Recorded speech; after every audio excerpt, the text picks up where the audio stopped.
to better understand what they brought forward with them into the future.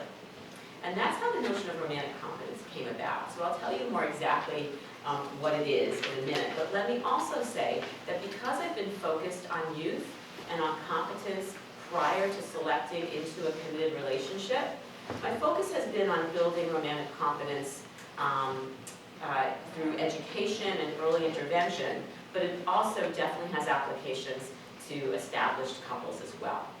So tonight I'm going to describe my work on romantic competence, tell you about a relationship education program that I've developed for youth, and then talk about how the romantic competence skills that I teach can be applied and adapted for couples and individuals of any age.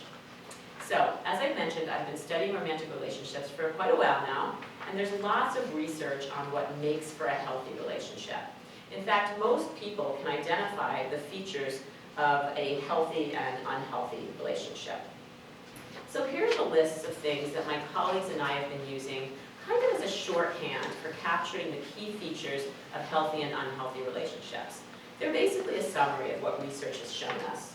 So there are things for healthy relationships, things like intimacy, like emotional intimacy and sexual intimacy, or security, feeling safe in a relationship, being able to trust your partner and feeling that they're there for you.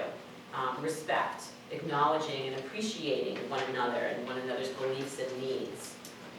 Good communication, honesty, understanding, compromising, problem solving. And a sense of being valued, right? Accepting one another, being attracted to one another, really liking each other. In terms of things that characterize unhealthy relationships, these are things like unresolved conflict, fighting so much where people just can't get past it. Lack of support, okay? So not being able to go to your partner when you need it, they're unavailable, they're inconsistent, they're unhelpful. Things like hostility, criticism, and contempt, being mean to one another. We see that a lot when we work with couples. And of course, violence, right? Verbal, physical, psychological, sexual violence.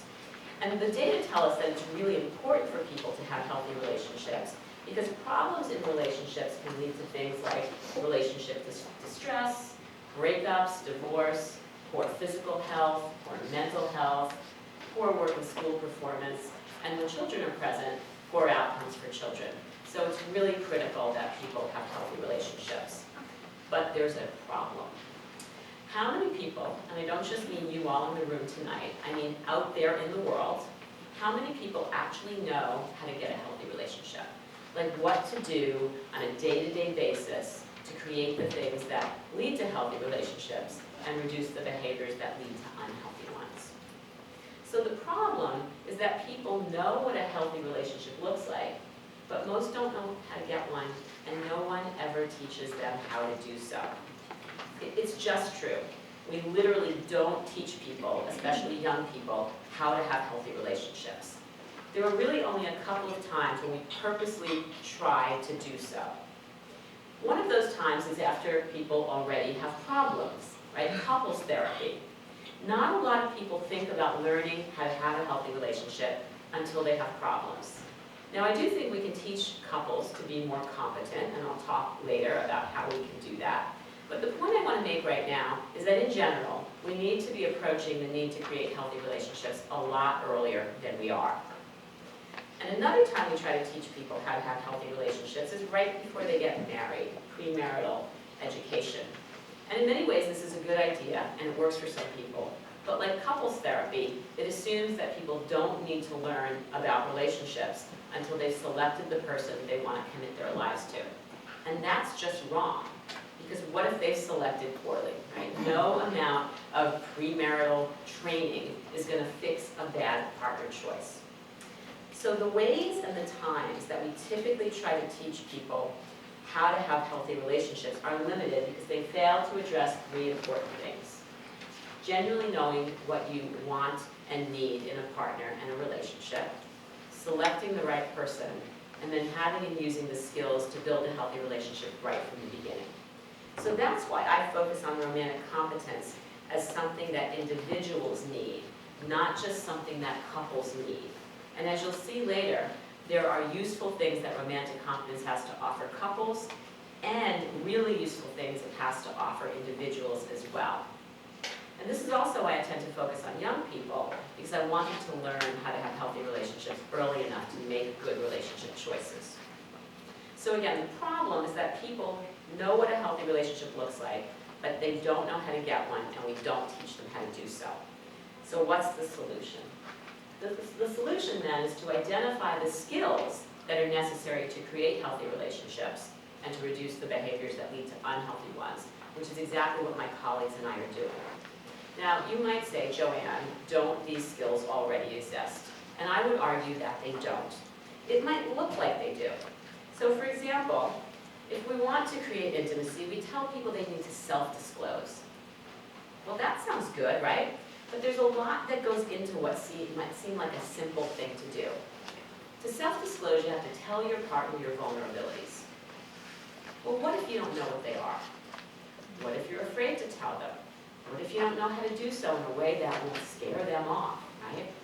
So the seemingly simple things that we would tell people to do really aren't simple at all. In addition, they might be different for each facet of healthy relationship functioning that you're trying to create. So if you want intimacy, do these things. If you want respect, do these other things. If you want to communicate well, do these things, right? This is a problem too. People need skills that they can apply to lots of situations and that can foster lots of healthy things. And that's what my work is about. And it's these skills that can apply broadly that make up what I call romantic competence. So romantic competence is the capacity for people to function adaptively in their romantic lives at all stages of the relationship process, regardless of relationship status and regardless of relationship type. So it applies to everybody. And the skills that make up romantic competence are insight, mutuality, and emotion regulation. And I'll tell you about what each of those are right now. So insight is really all about awareness and understanding and learning. And with insight, you'd be able to better know yourself, right? Who you are, what you need, why you do the things you do. So for example, let's say you notice that you're getting sort of snappy with your partner. And you realize with insight that, you know what, I'm just kind of stressed out, I'm working a little too hard, I'm taking it out on this other person, right? Insight lets us know that. You'll also be able to know the same things about your partner or a potential partner. So let's say your partner shows up late for a date. With insight, you'll know why. So for example, you know what, this person is late for everything they do. I shouldn't take it personally, right? It's not a sign of disrespect. With insight, you'll be able to anticipate what the positive and negative consequences of particular relationship choices might be. So for example, you might say, you know what, if I send this angry text, that's probably not going to go well. That might make things worse rather than better. So you'll be able to kind of rein in some of your behaviors in that way. Insight also lets us learn from mistakes in ways that let us make better choices in the future. So let's say, for example, you notice that you're moving really quickly into a relationship, and you've done this before, and it hasn't gone well. With insight, you'll be able to realize, you know what, I need to slow this down. Let me try this a different way. I don't want to repeat that same mistake again. And insight also lets you have a greater understanding of what kind of person and what kind of relationship is right for you. You might say to yourself, you know I really need to be with someone who wants a monogamous relationship. I'm never going to feel safe in this relationship if they have other partners. Or maybe just the opposite. I know that I can't commit to one person right now. I need to find somebody who's going to be okay with that. So these are the kinds of things that insight lets us know and do. Then we have mutuality. And mutuality is all about knowing that both people have needs and both sets of needs are important. So with mutuality, we can communicate our needs in a clear, direct way that increases the likelihood that we're going to get them met. So let's say you're going to a potentially stressful family event and you want your partner to go. If you take a mutual approach, you'll communicate directly. You'll say something like, it's important to me that you're there with me at my family's party because I could use your support. Is there any way you can make sure you can be there, right? That's clear, it's direct. You're not expecting your partner to know what you want out of the blue, okay? If you're practicing mutuality, you'll also be willing and able to meet your partner's needs. So you might say to yourself, you know what, I know how much my partner loves going to the gym first thing in the morning. it really makes my partner feel better. So I'm going to support them in that, even though I'd rather us be in bed together in the morning. And with mutuality, you'll be able to factor both sets of needs into decisions that you make about your relationship. So let's say you get an amazing job opportunity, and you know it's going to kind of get in the way of the relationship a little bit. With mutuality, you might say, it's really important for me to take this opportunity, but I really don't want to hurt our relationship. I'll commit to making sure that I protect some time for us if you are willing to deal with me having to work more than usual. And can we do that? That's a mutual approach to relationships. And then we have emotion regulation. And this is all about regulating your feelings in response to things that happen in your relationship life. So if you're practicing emotion regulation, you're going to be better able to keep your emotions calm when you're upset and keep things that happen in your relationship in perspective. So you might find yourself thinking like, oh no, this is the worst thing ever, how come this is happening, right? Getting yourself all worked up. But with emotion regulation, you can be like, no wait, maybe I'm overreacting, let me calm down a bit, I can figure this out, okay? You're also going to be able to tolerate uncomfortable feelings rather than acting impulsively on them, and then you'll be able to think more clearly about your decisions and actions. So you might be thinking to yourself, why isn't my partner responding to my texts? What's going on? Why aren't they texting? I better keep texting them to find out. Instead, with emotion regulation, you might say, you know what? Maybe I should just wait and see what happens. Nothing has to be done right now. I'm just going to put the phone down and walk away. Okay? So you'll think before acting. And if you're practicing emotion regulation, you're going to be better able to maintain a sense of self-respect and commitment to your needs, even when difficult things happen. So let's say you have a breakup. You might be thinking, I can't believe this is over. How can this be over? I can't stand this. I need to get back together with this person.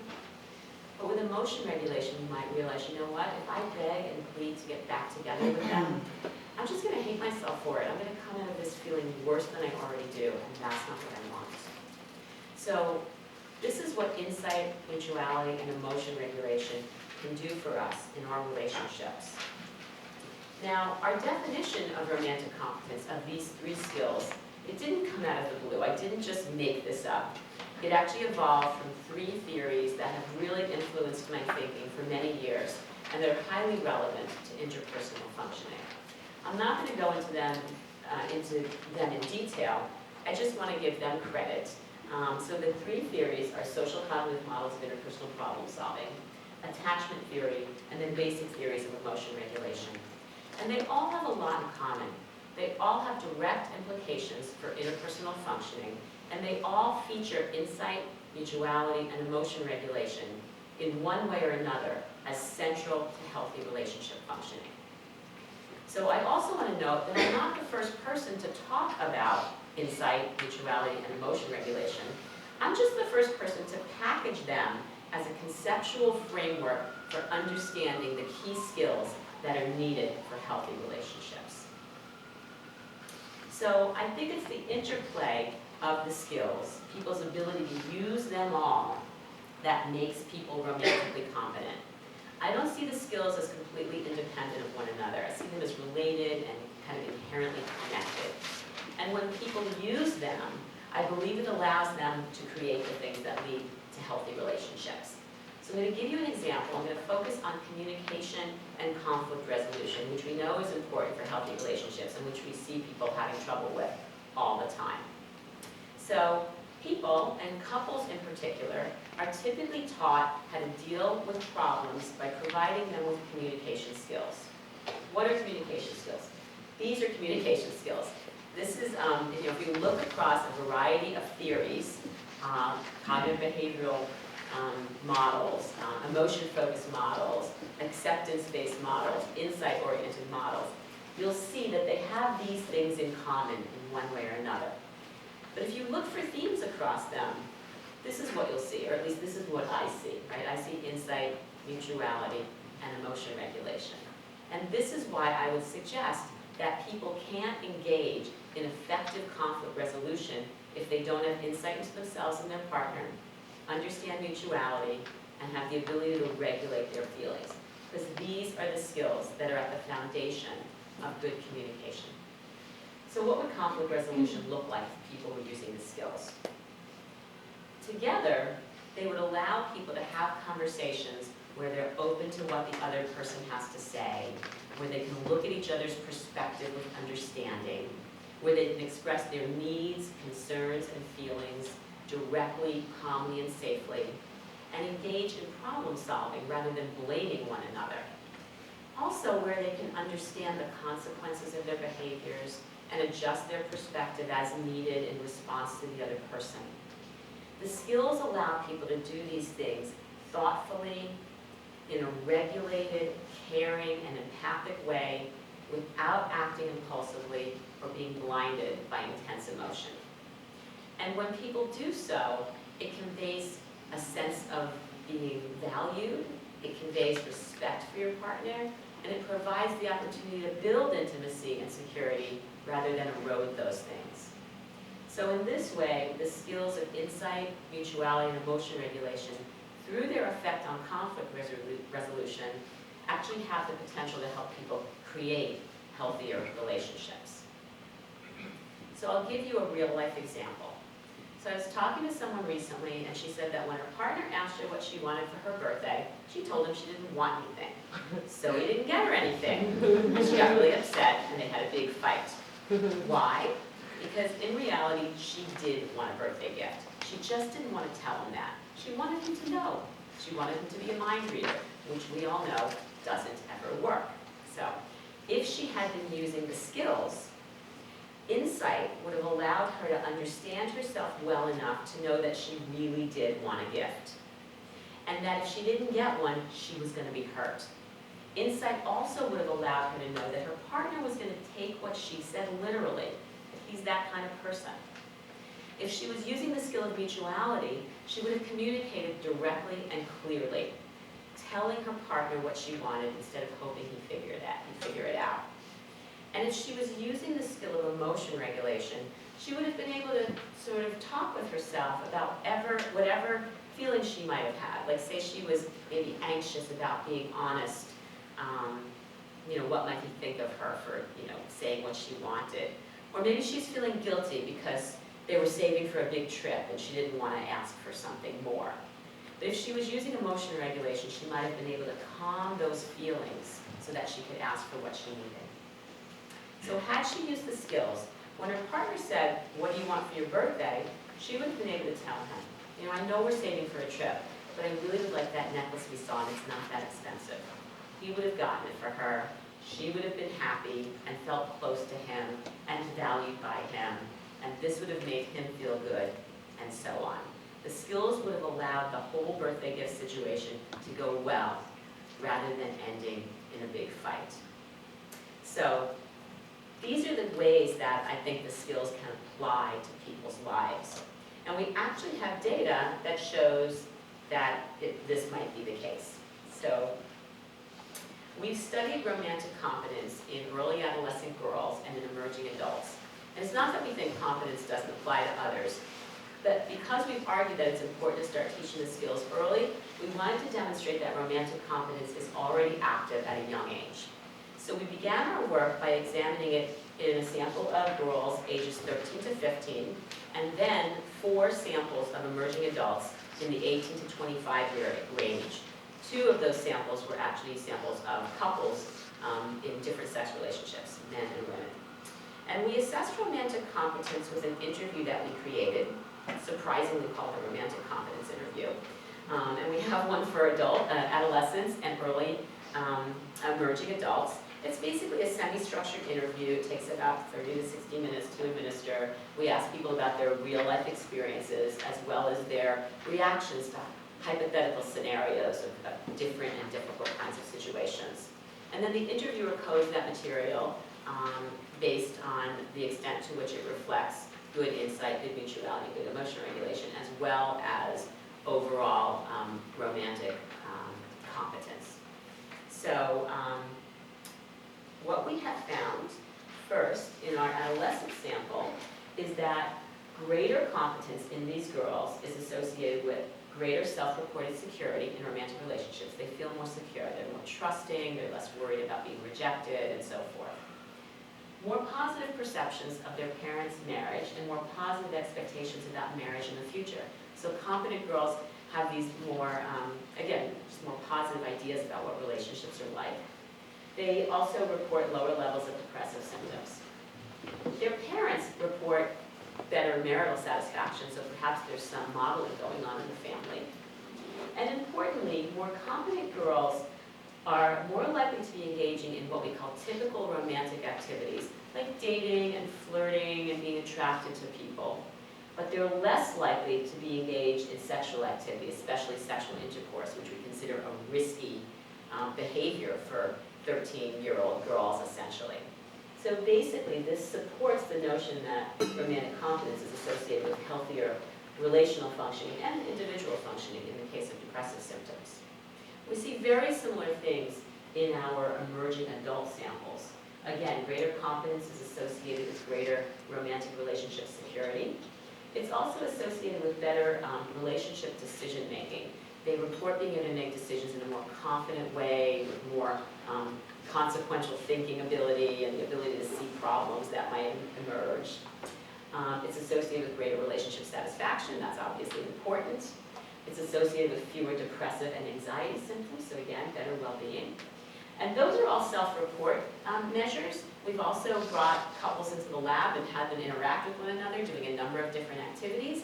And we find that greater competence in these couples is associated with more adaptive social support seeking and provision, more adaptive positive emotional expression with one another, and more romantically competent conflict resolution and communication behavior, which is of course important because that's one of the things that we were really that we really expected would be the case. So these findings suggest that the construct of romantic competence really has the potential to provide a theory-driven, overarching way to understand the skills that young people need to function well in their romantic lives. Essentially, it may provide a unified way to conceptualize the skills needed for healthy relationship functioning. Now, importantly, because this construct of competence is skills-based, it has the potential to translate into a teachable set of skills. Skills that can be taught not only once people are in serious relationships, but early on before people select a partner that they want to commit to. So because of this, we've designed a workshop to teach young people, particularly emerging adults, right now, how to be more romantically competent. The workshop is based on the book that my colleague and I wrote a number of years ago, shameless self-promotion. Let me tell you briefly about how it's structured and what we do. These are some examples of our flyers for the workshop. So currently it's structured as a 5-hour workshop that we do in 2 meetings with small groups of students. It's primarily didactic, but with lots of activities built in that each participant does privately. So they have a lot of written reflections on the material that we're teaching them, all of which are designed to build insight and knowledge of the skills and how they can apply them to their own life. And we provide them with a workbook that includes all the key concepts and has spaces for them to do their writing and reflection activities. So the program begins with an overview of what romantic competence is, a description of the skills, and a discussion of how they can help people create healthy relationships, very much like what I gave to you here tonight. And for the emerging adults, we focus on 4 key issues, how they can use the skills in 4 key issues. Figuring out whether a relationship is right for them, so determining what type of relationship and what type of partner they want. Then understanding what makes a relationship work, like how to communicate effectively, especially how to resolve conflict.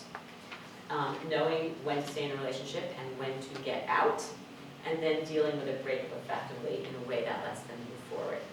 And within each of the topics, we teach the skills of insight, mutuality, and emotion regulation using evidence-based, cognitive behavioral, mindfulness, and acceptance-based approaches.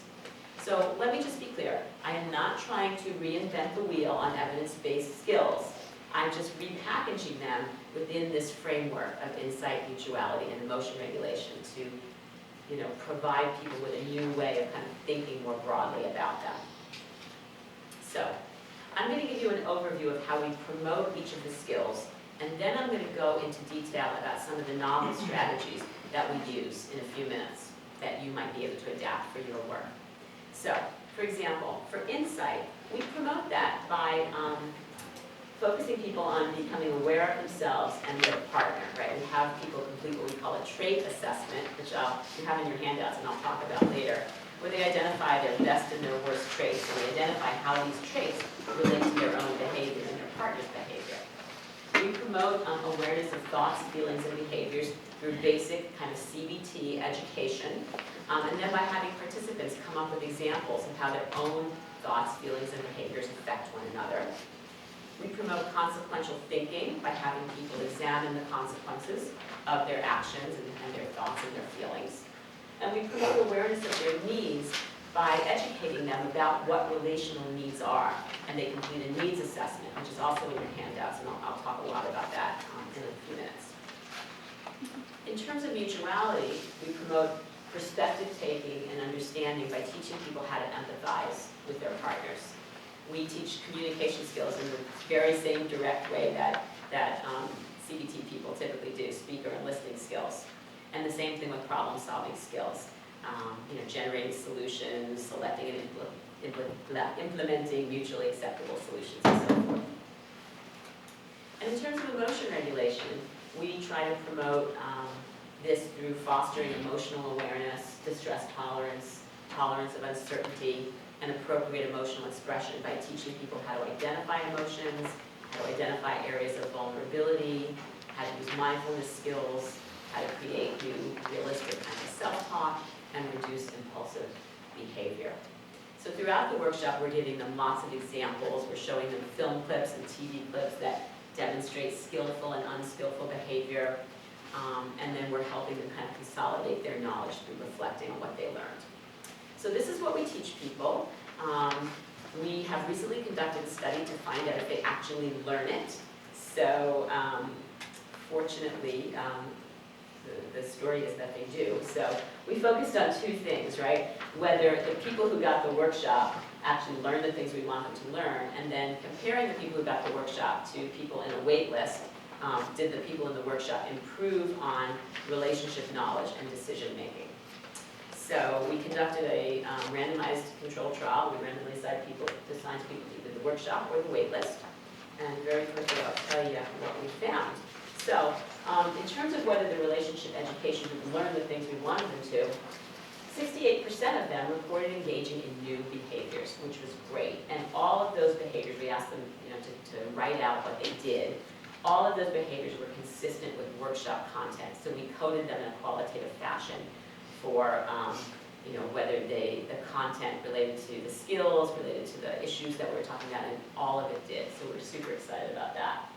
And then in terms of comparing the workshop participants to the waitlist participants, the workshop participants showed increases in adaptive knowledge, in relational efficacy, so they said, I feel more confident in handling relationships, I'm more able to cope with things, and also in decision making. They were saying, I'm more confident about making decisions, I'm better able to make decisions. So this really gives us confidence to pursue the workshop, and confidence that teaching these skills to people, they really be able to help them improve their relational functioning. So what I'd like to do now is describe to you some of the more unique strategies that we developed to teach the skills, ones that you can use in your work with individuals and with couples as well.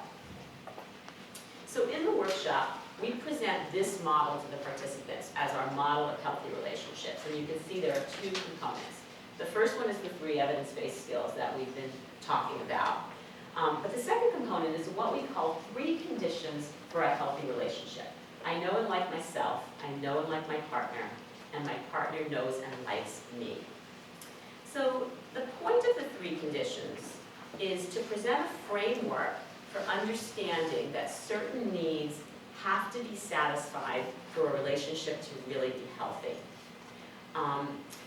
The 3 conditions really emphasize key themes of personal strength, of being oneself, of really knowing who one's partner is, and treating one another in healthy ways. And you'll see what I mean in a minute. But let me first say that the 3 conditions arise from this premise, that you have to be in a healthy relationship, you have to have a clear understanding of three things. What you want, whether the person you're interested in or in a relationship with has it, and whether you have what that person wants also, based as measured by how they treat you. Okay? So these are what form the basis for these three conditions. So I'll describe those in more detail for you now. So the first condition is I know and like myself. And this means that you know what your needs are, and you respect those needs and are able to meet them for yourself. And this allows you to approach relationships from a position of self-confidence and personal strength. So the theme here is you have to feel strong, worthy, deserving. You have to be taking care of yourself. And when you're doing that, you're going to be able to approach relationships in a way that's more likely to allow you to create a healthy relationship. If you're not confident, if you're not strong, if you're not taking care of your own life, you're not going to be able to build a healthy relationship. I know and like my partner, let me just say that this first one, I know and like myself, this is really particularly good for people who are single, who are looking for a relationship, and for people who are in relationships who are feeling kind of weak or needy or dependent. Right? So it's really kind of a self-growth promoting kind of perspective. Okay, so I know and like my partner.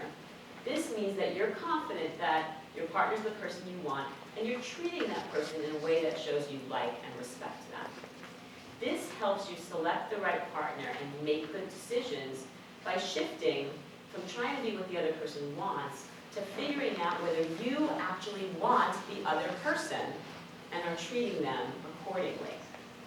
So this, the theme here is to really focus on what you want. Set your standards, and if that person meets them, then they might be the person for you, and you should treat them accordingly. And if they don't meet them, they're not going to be the person for you. This is good for everyone. It helps people stay clear on what's important to them, and it helps them know how they should be treating a partner. And my partner knows and likes me. This means that you're with someone who wants what you have to offer, right? And they're treating you in a way that shows that. So again, this helps you select the right partner and make good decisions by making that shift from trying to be what the other person wants to figuring out whether the other person actually wants what you have to offer. Do they want the real you? And are they treating you in a way that shows that? So the theme here is that you have to be with someone who wants the real you, right? Don't try to make yourself into what you think that other person might want. And again, this is also good for everyone, right? It helps people stay clear on whether their partner really likes them for who they are and is treating them appropriately. So you can see that part of the function of the three conditions is to help people make decisions about what's right for them, right? What they need, whether their partner or the person they're interested in is right and is treating them in the way they deserve to be treated.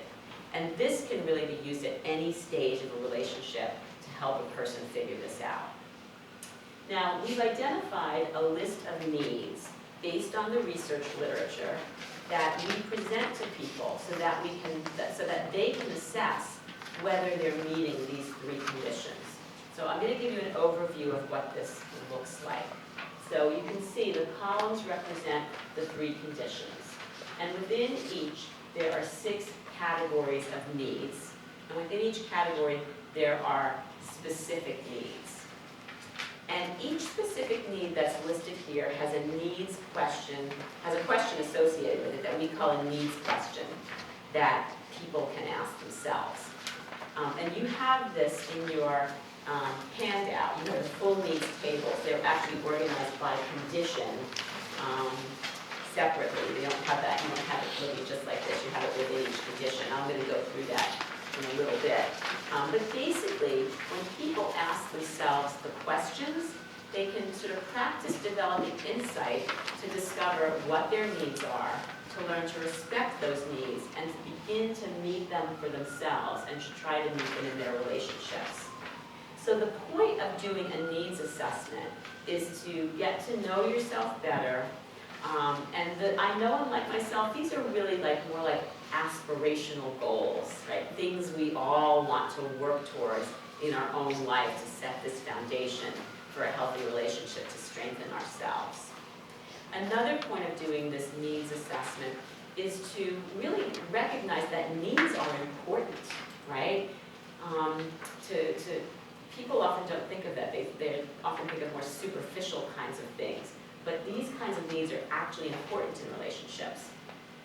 Another point of doing this is to move people's focus from love or these superficial things, right? Because a lot of people have this idea that, well, I just love my partner.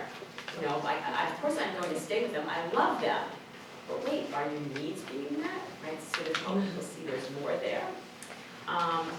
Another point of the needs assessment is that it can help people determine which needs are important for different types of relationships or relationship phases, right? In a serious, committed, monogamous relationship, probably all these needs are going to be important.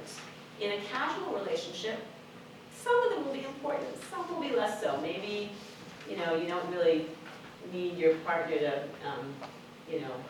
be your support person if you're just in a casual relationship. If you're just in a sexual relationship, maybe it's only important that you really want to be with that person, right? So depending on the kind of relationship you're in, or where you are in the phase of your relationship, if it's early, if it's late, if you have kids, if you don't, different things may be more or less important, and this helps people figure that out for themselves.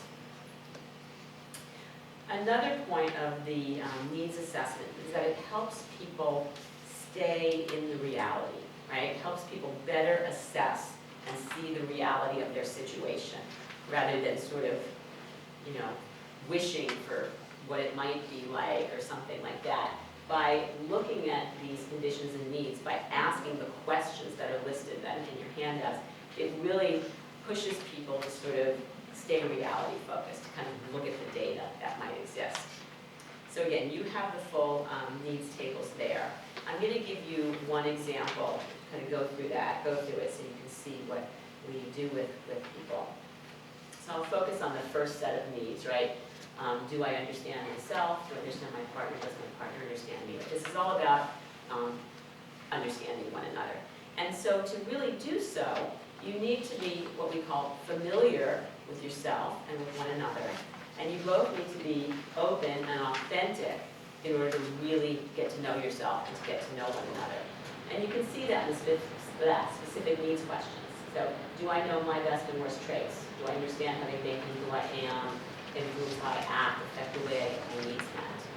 Same thing for my partner, right? Do I know my partner's best and worst and understand how they make my partner how they are, and vice versa? Authentic, do I know and understand who I am because I'm really willing to look, right? I'm going to face my fears and look. Is my partner fully open to showing, and vice versa, okay? So when I give the workshop, I talk with people about why each need is important.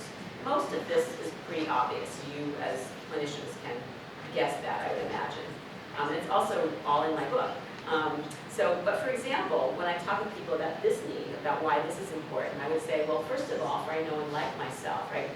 Knowing yourself in this way gives you the opportunity to better understand how you behave and why you do that, right? It gives you insight into yourself.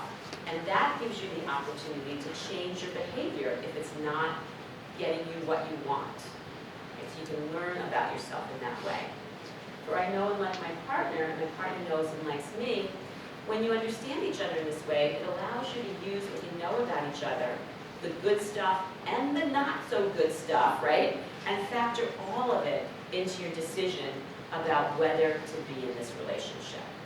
If you ignore important traits, particularly the ones that are not so good, then you'll never be able to really fully know and understand who your partner is, and you're not going to be able to create that healthy relationship. And that's definitely going to be a problem. Right? People need to understand one another so you don't get surprised by anything, right? How many times have you said, like, wow, I didn't see that coming. I thought he or she was so, fill in the blank with the idealized version of your partner, right? So we can help people really get to reality again. And that's really important. We want people to really get one another. And so this is part of the reason why we do this activity that we call the trait assessment, which is also in your handout there. We want people to really develop insight into their own behavior, to open up the possibility for change, and also develop insight into the partner, which can either lead to greater understanding and empathy, or just recognition of what you want and what you don't want. So we literally have people go through this and we say, look at this list and pick out what you think are like 2 or 3 of your best traits and 2 or 3 of your worst traits. And then take some time to make some notes about how each of those traits leads to how you behave or treat yourself or treat your partner or try to get what you want in life. And when they do this, they can really get a good sense of themselves in this way and start to think about what they want or don't want. And then we have them do it, if they have a partner, we have them do it for the partner as well. Again, develop that insight, that understanding, a better sense of empathy, or realize this is not what I want in my life. So I found this to be really useful for people, and they like doing it too. So, okay. So these are some of the examples of the ways in which we build insight, attune people to their needs, and get them to really start to assess whether a relationship can be right. Okay. Another thing that I focus on in the workshop is teaching skills for conflict resolution. And the point of doing this is, well, first of all, let me just say that these are similar skills that you might teach couples and individuals, right? They're all evidence-based. But like I said before, I bring them together in this new way under the insight, mutuality, and emotion regulation umbrella so that you have a new way to present them kind of in a coherent fashion that can really show people the importance of doing all of these things and how doing all of these things kind of assist, help one another to lead to healthier behavior. I'm going to go quickly through each of these so you get a sense of them. So the insight goal here is to identify what the needs conflict is. And I call it a needs conflict based on all the work on needs that we do, right? Everybody has needs, and when those needs conflict, that's where problems arise. So we call them needs conflict. This is a way to get at what the underlying conflict is, kind of get past like surface type things, like people saying like, well, we're fighting because, I don't like that he leaves his clothes on the floor, or, she comes home late every night or something like that. This is a way of sort of getting underneath that to get at the needs. So what we do to start off is we teach people kind of to use unhappiness as a sign that they're not getting needs met. Lots of people already figured this out, especially couples. They come, they're unhappy, they get this. But sometimes people are they're not quite figuring it out, or they don't really connect their emotions to a fact that a key need is not being met. So this is sort of education about the function of emotions and how emotions are signals to us that a need is not being met. Then we help them identify what the unmet need is through using literally that table, those needs assessments. We go through that with people and have them, answer the questions. Is this one being met? Yes? No? I don't know? I'm not sure. So they start to figure out, oh, you know what? This is what's happening. My help need is not being met. That's why I'm upset that my partner is not contributing to the chores in the house or something like that. We help people identify the thoughts and feelings that come up for them when they have an unmet need, and then show how those connect to the ways they try to get that need met. So I get really angry when my partner doesn't do the chores, and I think that person is just a lazy slob, and so then I start criticizing them, and then I get really pissed and I tell them I'm not going to do anything for them anymore, right? We want them to see the pattern, identify that kind of maladaptive pattern that's going on, and then determine the consequences of their behavior. Is what you're doing getting your need met? Or are you just repeating the same thing over and over again? All right, we want them to understand the consequences. Then we want them to identify whether their need is conflicting with their partner's need, right? It has to be, right? If your partner's not doing what you're, hoping they will do or asking them to do, they must have a need that's not being met too. And so we want to help people identify what that might be and start to get them understanding what their partner's need might be. And that kind of sets the stage for mutuality. So with mutuality, the first thing we do is remind people of what mutuality is. Because when people are unhappy and their needs are conflicting, they don't care. They're like, you know, you have the problem, my needs more important, you better fix this, right? We want to move away from that, obviously. So we really have to get people in a mindset that says mutuality is important. Two people have needs here. And then we work on helping them take the partner's perspective with empathy building exercise and understanding. We help them unify against the problem. This is a common technique that comes right out of IBCT, Integrated Behavioral Couples Therapy, right? Instead of it's me against you and we're blaming each other, it's us against the problem. So we reframe that for people. And then we do education about communication skills, I statements, being specific, soft emotions, these kinds of things that you probably all are pretty familiar with, and if not, I'd be happy to elaborate. We also teach people how to listen, which is really important, good listener skills, and even just the idea that you should listen. People don't always realize that. And then finally work towards mutual problem solving in a very standard behavioral way. We also talk about compromise and try to help people understand the difference between compromise and giving in, right? All of this work takes compromise, but people don't always get what that means. So we talk with people about 3 reasons that they might feel like they're giving in instead of compromising. So one of those reasons is that they don't have a partner who actually understands mutuality, right? If someone's expressed their need clearly and directly and calmly, and then they've listened to their partner, but the partner isn't listening to them or just doesn't care about their needs, then they're never going to be able to have a mutual relationship. They're not going to come to a mutually satisfying resolution to the conflict at all, because they don't have a partner who understands mutuality. That's a bad sign for a relationship. That might be a reason to not be in that relationship, or to try and get the partner to understand it better. So one reason people feel like they're giving in is because their partner actually doesn't get mutuality and won't compromise at all. So in fact, they are giving in. Another reason people often feel like they're giving in instead of compromising is because they are trying to get their needs met with what we call pet wants. So we have the same basic needs, but everybody's got kind of their own ideal way in which they'd like to get their needs met, okay? And we call these ideal preferences pet wants. Sometimes pet wants are like extra goodies, like, oh great if I can get that, but if I can't, that's okay. But when a pet want is the only way you're willing to get your need met, then that leads to unreasonable expectations and can result in excessive demands. And of course, the partner isn't going to meet those demands, and you're going to feel like you're giving in. So for example, if you say, the chores have to be done my way, literally exactly the way I want them done, and only that way, at this particular time, and only that time, and on these particular days, and only those days, and nothing else is acceptable, that's a pet want. That's an unreasonable demand, and that's going to lead to problems in the relationship. You're going to feel like you're giving in because your partner's going to say, no, I'm not doing that. So it's always going to feel like you're giving in. So sometimes you have to look at your own demands and expectations and see whether those have to be loosened up in order for more compromise. And the third thing is that you may feel like you're giving in if you're actually being asked to compromise a key need or a legitimate preference for something. So for example, let's say you're involved in a one-time hookup.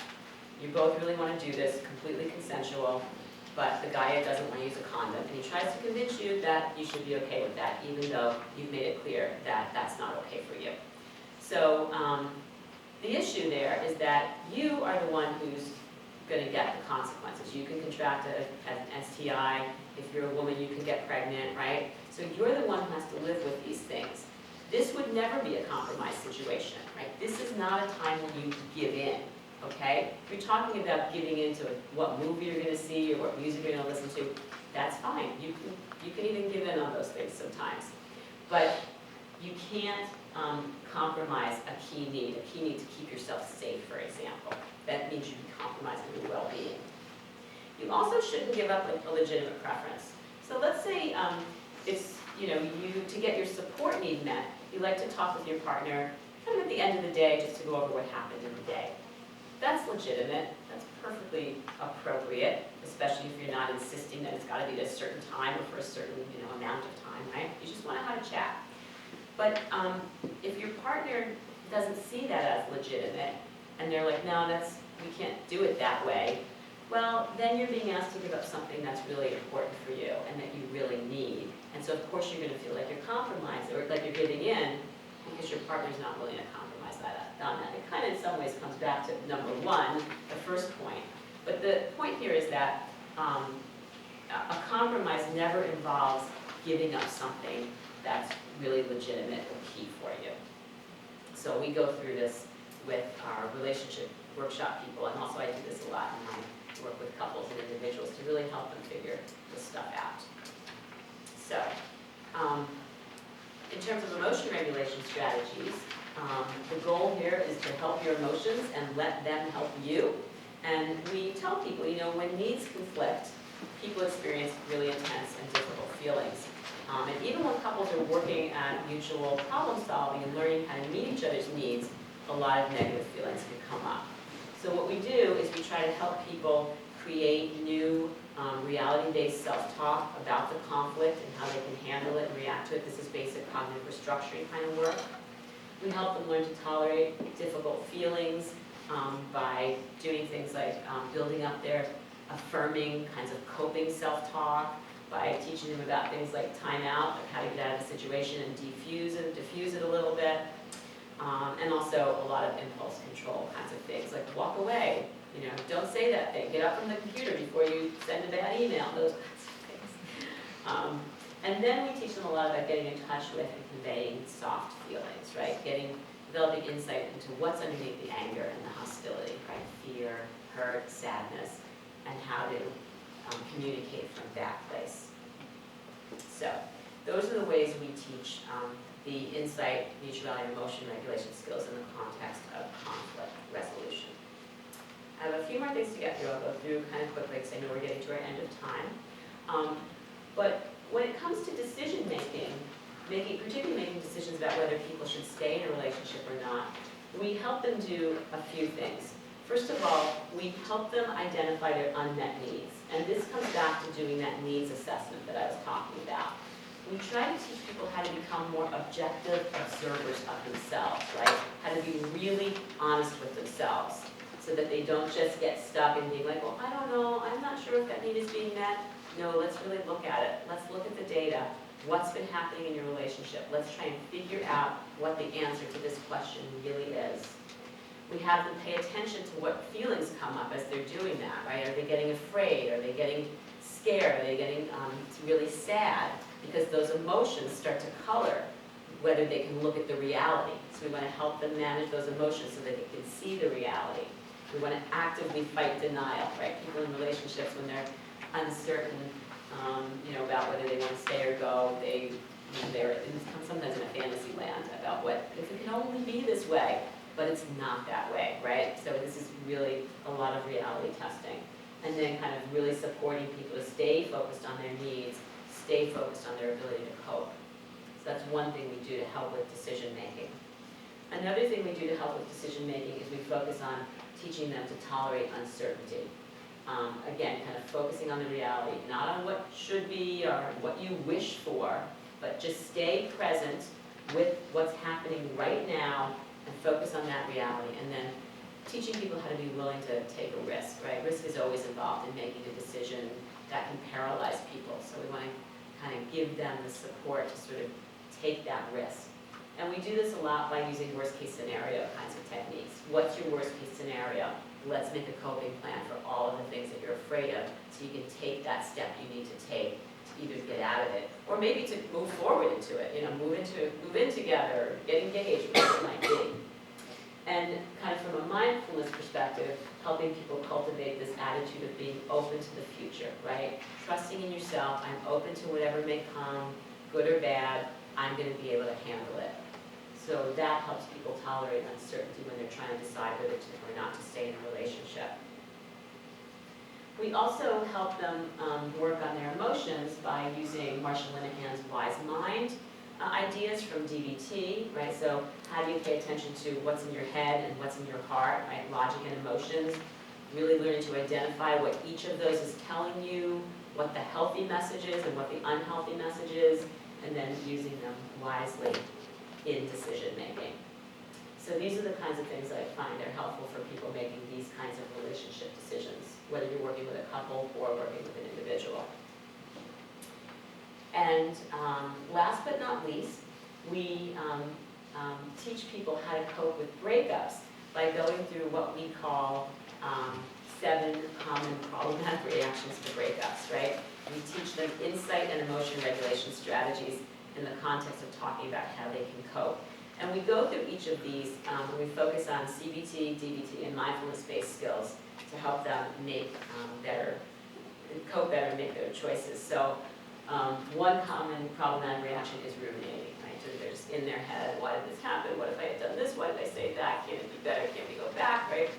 We want to get them out of that with mindfulness, with healthy distraction, with problem solving, with reflecting, and learning from those reflections rather than just the ruminative stuff, right? And then we have co-rumination, very common in the face of a breakup. Whatever's going on in their head, now they're talking it out with their friends, their family, just keeps people focused on the negative. So again, refocusing them on problem solving with people, right? Don't talk to the person you know is gonna like amp you up about this. Pick the friend you know is gonna say, wait a minute, let's figure out how to deal with this, right? Refocusing them there. A third common problematic reaction is low distress tolerance, right? I can't stand this, I can't stand this, I can't feel this way, I don't want to feel this way anymore, right? That leads to all sorts of things like, I want to get you back, and I have to contact you, and all these kinds of things. So again, mindfulness, new self-talk, a lot of self-soothing here, basic emotion regulation strategies. A fourth common reaction, seeking support from your ex. So many people do this. They call up the ex and tell them how miserable they are, and the ex goes, well, I'm so sorry you feel that way. Terrible, terrible idea. The person who hurt you can't be the person who helps you, right? People don't get this idea, so we talk a lot about this and really try to help people seek support from others and inhibit the impulse to contact the ex. The fifth one is acting on impulse. So again, teaching people how to slow down. You don't have to do anything right now. Anything you might want to do will have the same impact if you do it later as if you do it right now. Put the phone down, walk away from the computer, leave the bar, whatever it is, really teaching those kinds of slowing down and impulse control. We talk to people about listening to their friends. The friends are objective. They can give you a better perspective. And again, not the friends who are going to egg you on, because everybody knows who they are. Turn to the friends who are going to be saying, like, don't do that. Stop. Let's talk about this. So helping people use their support system. And then finally, we teach people about how to listen to themselves. Because once they've slowed themselves down, once they're out of the intense, emotional moment, then they're more able to really think about what's right for them. They can really listen to what they're feeling and really look better at themselves and use their own insight to help them not be impulsive. The sixth problematic reaction is idealizing the ex and denying reality. So many people do this. Everything was so good, she was so great, he was so nice to me, right? Selective attention. Well, we want to take that selective attention to the positive and move it to the negative. So literally, I teach people to look at the bad stuff.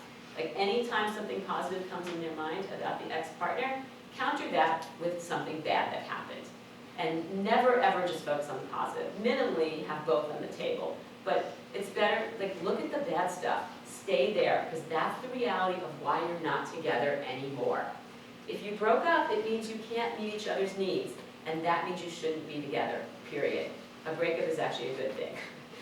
Nobody believes that, but it is in the end, right? We all come back to realizing that at some point. And then finally, the seventh common problematic reaction is criticizing and blaming yourself. And people do this a lot. It was all my fault. I should have been different. When I teach the workshop, I show people this film clip from when Harry met Sally from years ago, and Sally's like, I'm terrible, I'm challenging, I'm hard to deal with, and she's crying, and Billy Crystal's like, no, you're just this, no, you're just that. He's being really nice with her, and it's very funny. But this is what people do, this is what we all do. So we teach people to really look at all of the data, right? It takes two, and then really work on building self-compassion skills. So these are the kinds of techniques that we use, again, specifically for helping people with these kinds of relationship challenges. in the future, in my own work, what we're doing is we're developing our workshop into actually a brief group intervention for people with relationship issues, and also hopefully adapting this into a more formal approach for working with couples. So those are the next steps, and I want to thank you all so much for being such a terrific audience. I want to thank my colleagues at the university and my co-authors, and I'm happy to take questions.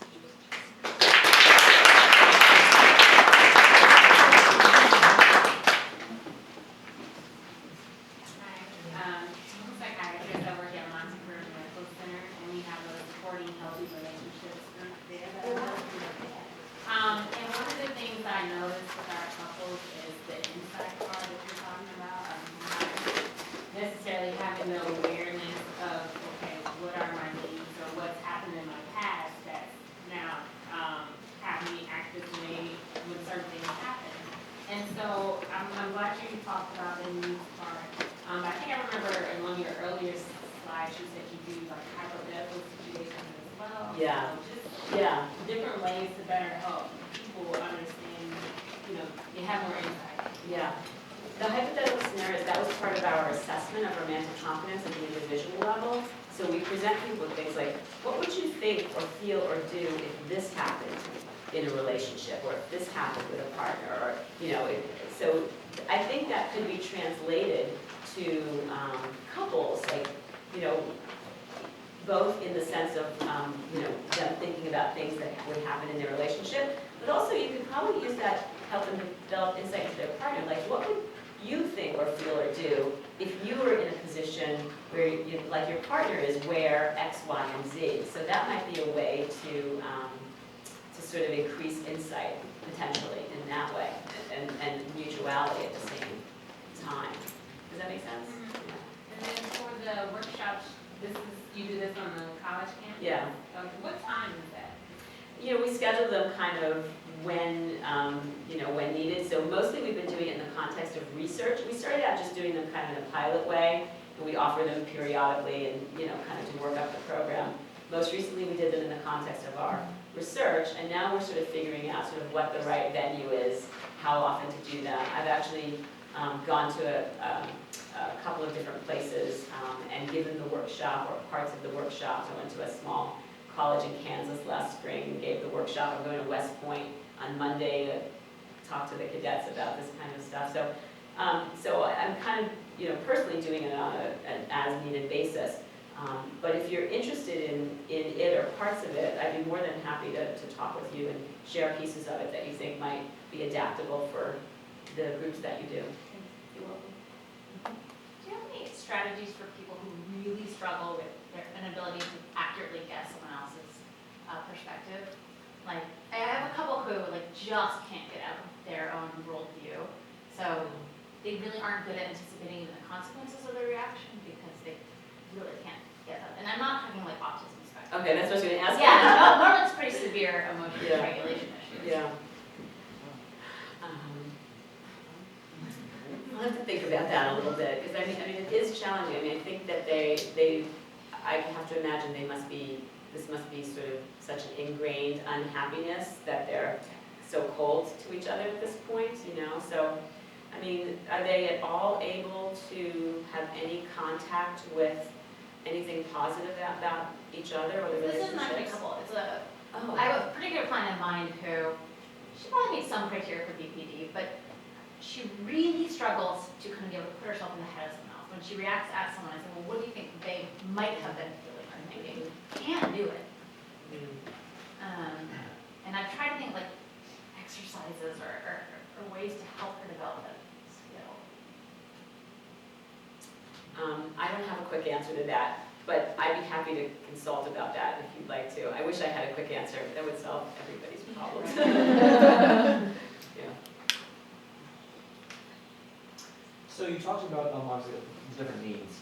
I'm just curious, when you go through an assessment with someone, is it necessary for our relationship to have all needs met, or is it some needs more important than others? 70%, that's probably fine. Yeah. I think it comes down to people identifying what's key for them. And sometimes they don't know that, and you can help them figure it out as you go through it, but sometimes they do know it. Sometimes people, let me go back to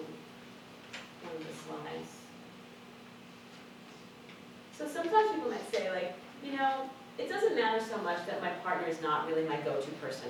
I've got lots of family and lots of close friends. They're actually the people that are better at that. I'm going to do that with them.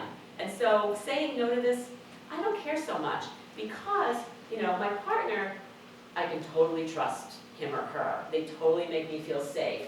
And, we really are into each other and have such a fun life together, right? So people can sort of start to figure that out. And as long as it's grounded in reality, like if someone says, oh, support's not that interesting to me, but they don't really have anybody else to go to and they're constantly in distress, well, then they're kidding themselves, right? But if they have a good, rationale for why something is not important, then that need doesn't really have to be met necessarily in the relationship.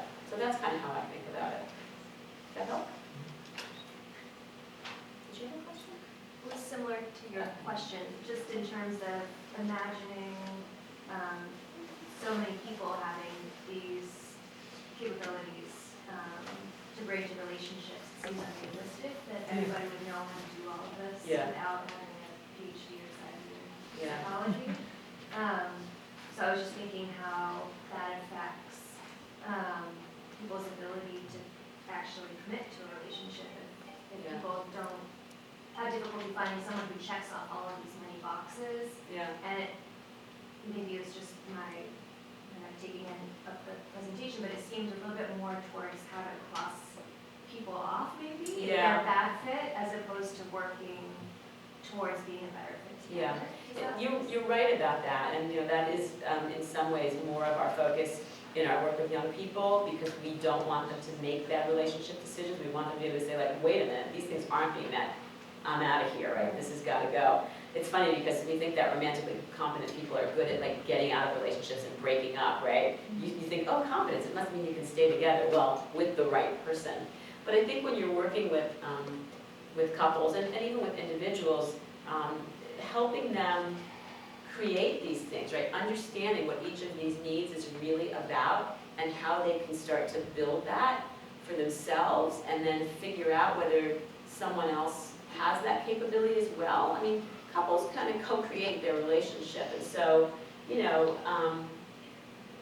there can be a lot of kind of modeling and shared stuff, and often that can, kind of, people can sort of help each other in some ways with that, But if someone really can't meet a key thing, if you're with somebody and they constantly are making decisions that are not keeping you safe, they don't, maybe they have poor executive functioning, so they're constantly, suggesting risky, like, I don't mean that like activities, I mean like risky stuff, like, I don't know,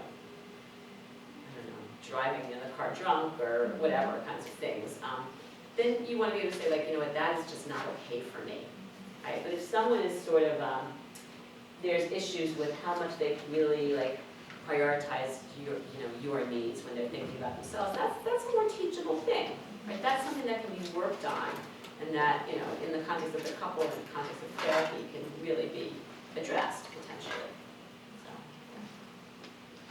So I'm just thinking about the current climate with online dating for a lot of young people, and the issue seeming to be that there's always better options. Oh my gosh, yes. How do you kind of fit this model in with people who are kind of too picky, or thinking that there's always going to be something better because there seems to be like an endless amount of options out there now? Yeah. Well, part of the problem with the online dating is that it focuses much more on the superficial, right? It doesn't actually focus on these things, and so people are making choices based on those superficial kinds of things.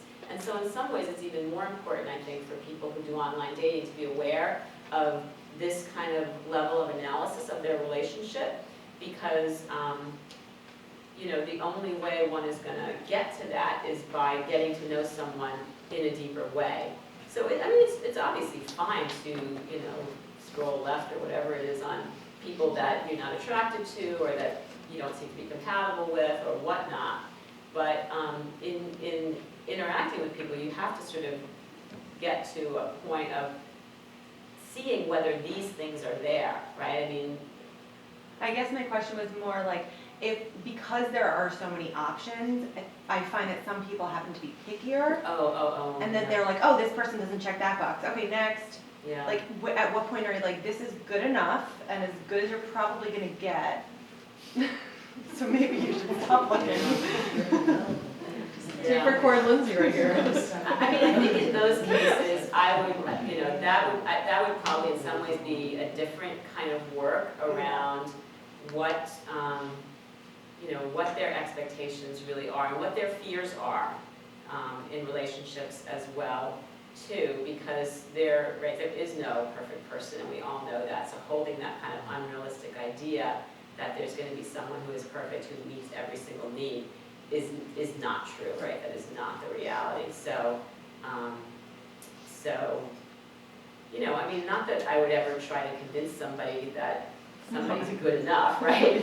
But if there's a pattern of being overly picky, I might bring that back to this, this more sense of what the consequences are of that for a person, and is that actually getting them what they want? And, try to help them see that it really isn't, right? Because they're clearly unhappy about that oftentimes, right? Why can't I find the right person? So, yeah, I might focus more on that, right? I'm sorry, I'll come back to you. Oh, okay. Thank you very much for the presentation. So kind of two-part. One is, has most of your research been with college students? And then two, in what way do you think some of your work is related to kind of the current dynamics of college dating or not dating, hooking up?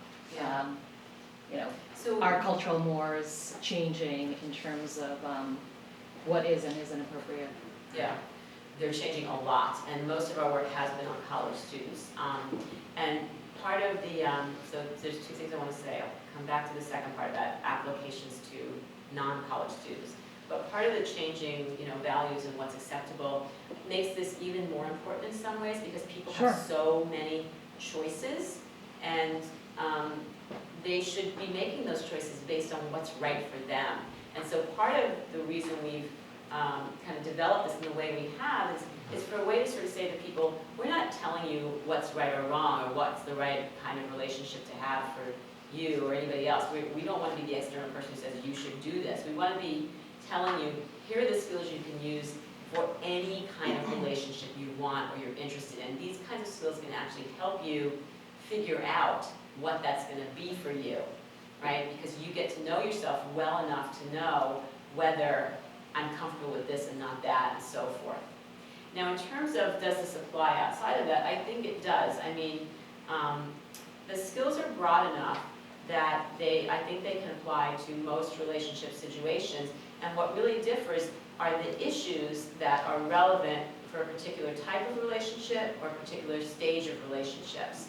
So I showed you the ones that we use for college students, but if I was tailoring this to, couples who have, young children, it would be a very different set of key issues that I would be working through the skills with. So it'd still be the same skills, but I'd be talking about how those skills apply to the kinds of, dealing with the kinds of stressful situations that couples in that stage of their relationship have to deal with.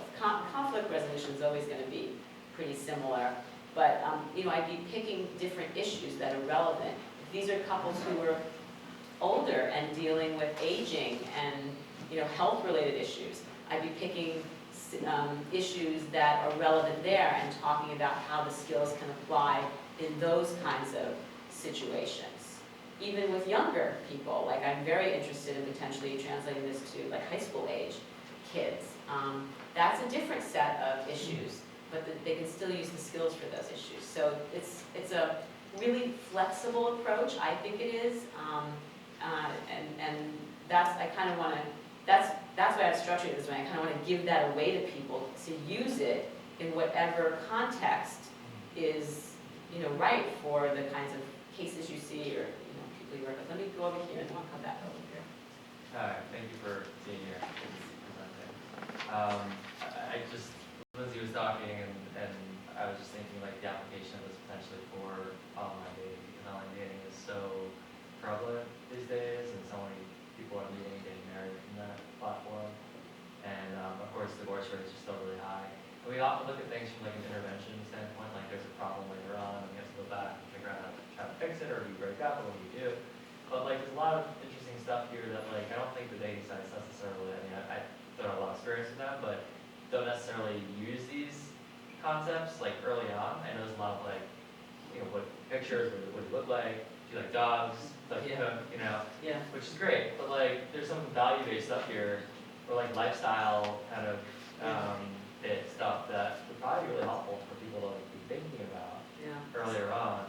And I don't know if dating sites like have any, may not be like in your profile necessarily, but it could be to some extent, and maybe like there'd be resources on the dating sites where if you get past a certain point, maybe you utilize this, you talk about it, or you, Yeah. so I'm just thinking more like prevention.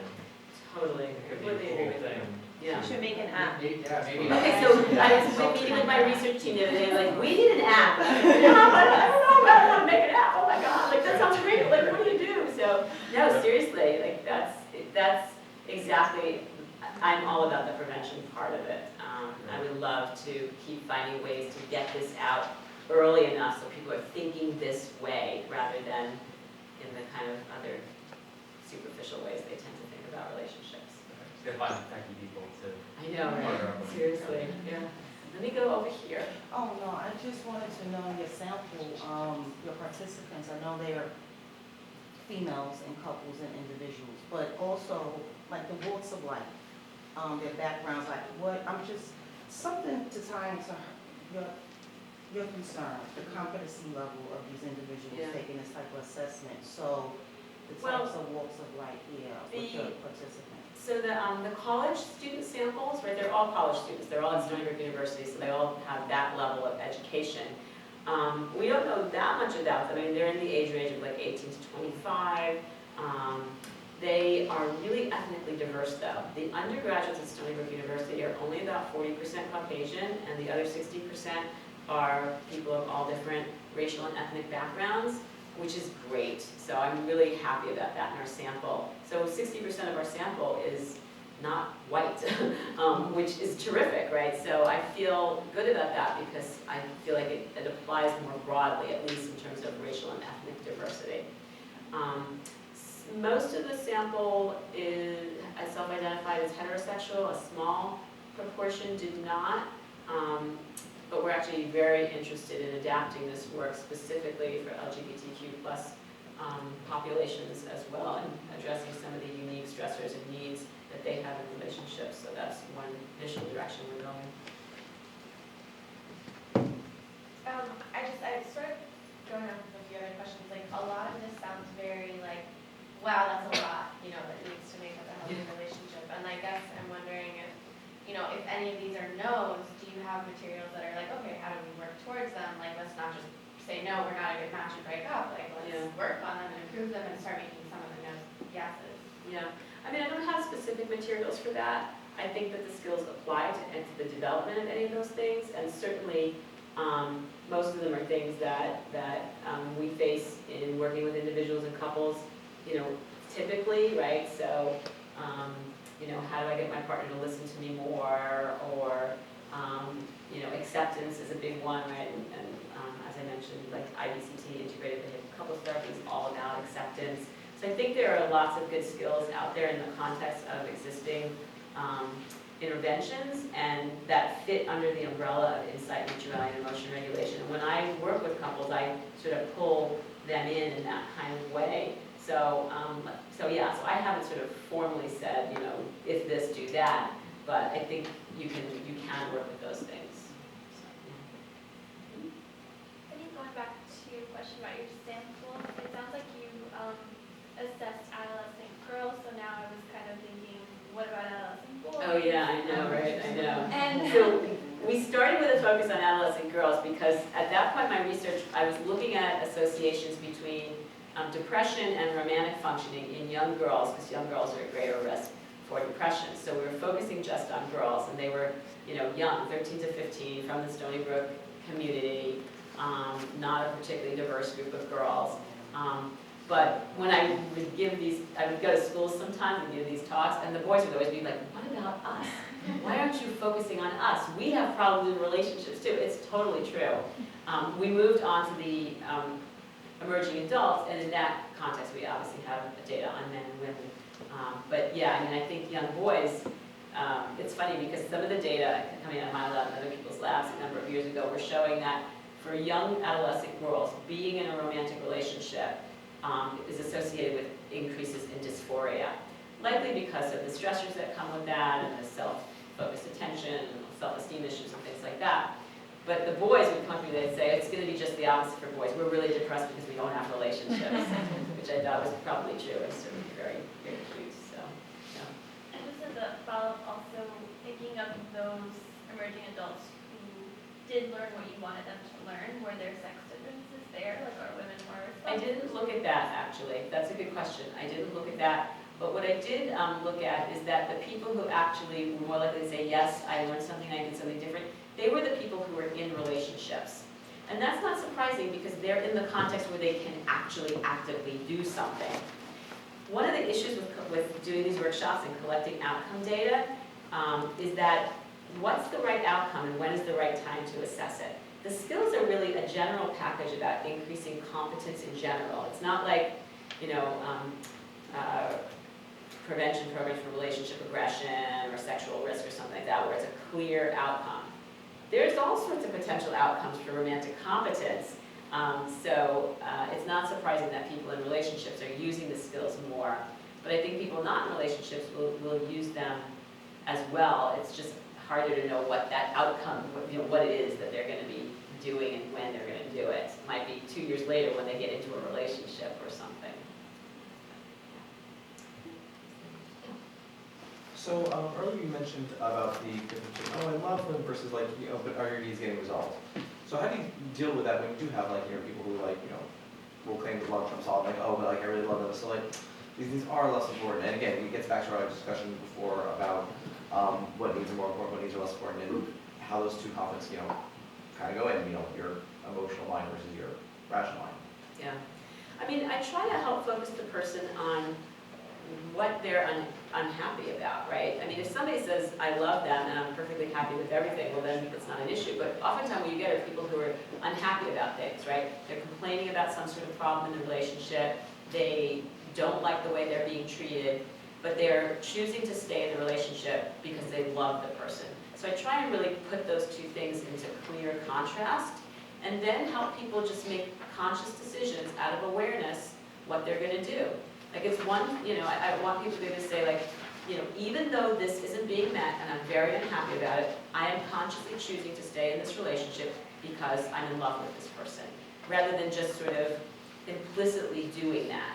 You know, so I really, it's about, it's insight in that way. I really want people to sort of take responsibility so that when things are going wrong, they can use that to say, you know what, I'm signing up for this, so I'm going to be okay with this. And if they can't, then I have to bring their attention back to the fact if you can't live with this, if you can't accept it, then you know you're not making the kind of decision that's really in your own best interest. So I kind of work with that in that sort of way. With the trait assessment, have you sort of done this also with couples or sort of couples can kind of go through? I'm wondering how you sort of talk about sort of their perception of their partner's strengths and weaknesses and how you kind of facilitate a dialogue Yeah. with that. Well, sometimes it might be better for them to do this as individuals first and talk them through it individually and see, and then bring into the work the ones that, you know, you can work with. Because, right, it could be a little bit of a volatile situation. And if somebody's like, well, you know, you're really disorganized and it's, I hate it, or that's a pretty mild one. You're really, where's the harder one? Aggressive or something like that. But, it, you know, it's, you know, these things are underlying what's going on for them anyway. They may or may not be saying it. So bringing these things to the forefront and helping people, you know, make a connection to them and seeing the impact is useful. Can you, Can I take one more question? Okay. Well, let's give you a chance. So the repackaging works really well. This is a really interesting talk.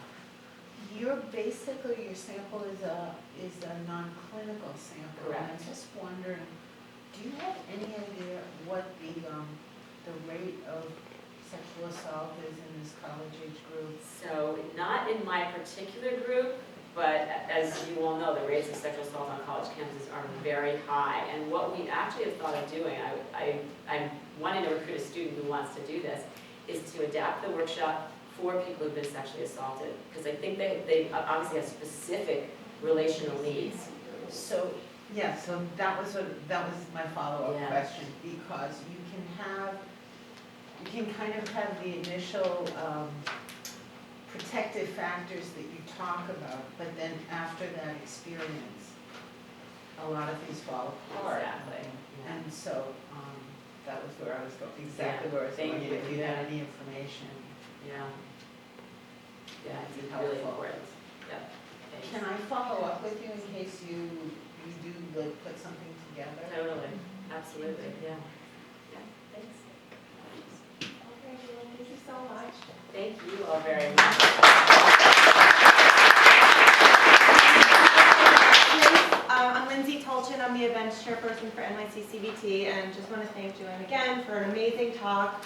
I want to thank Albert Ellis Institute for generously giving us their space, and want to make you all aware of some events that we have coming up. So